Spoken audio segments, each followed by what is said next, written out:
ফাঁসির প্রান্তর থেকে 260 বছর পরে হলেও নতুন করে এই দেশের মানুষ আবার জাগবে, আবার প্রতিবাদ করবে।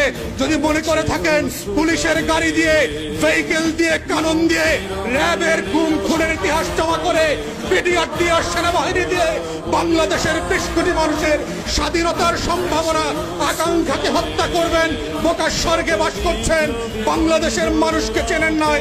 তারা নতুন করে যখন জাগবে, আওয়ামী লীগের কাফন কেনার টাকা পাওয়া যাবে না, কবর দেওয়ার মাটি পাওয়া যাবে না। সেই দিন আসতেছে, সেই দিনের প্রস্তুতি নেন।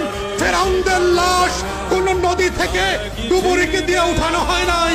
এই ফেরাউনদের লাশও বাংলাদেশের মানুষ ডুবুরি দিয়ে উঠাবে না, কোন হুজুর জানাজা পড়বে না, কোন কবর এই লাশ নেবে না।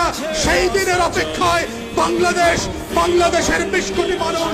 আমরা বারবার বলছি, আইয়ুব খানের রাজতন্ত্র আমরা মানি নাই, ইয়াহিয়া খানের রাজতন্ত্র আমরা মানি নাই, শেখ পরিবারের রাজতন্ত্র মানি না, মানছি না এবং মানব না।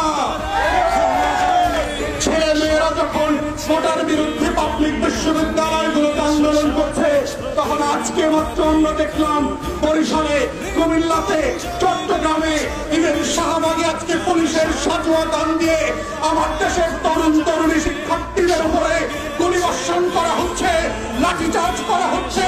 এটা পাঞ্জাবের আমল না, পাকিস্তানিদের হাতে আমরা বন্দী না, এটা 190 বছরের জমিদারি শাসন না।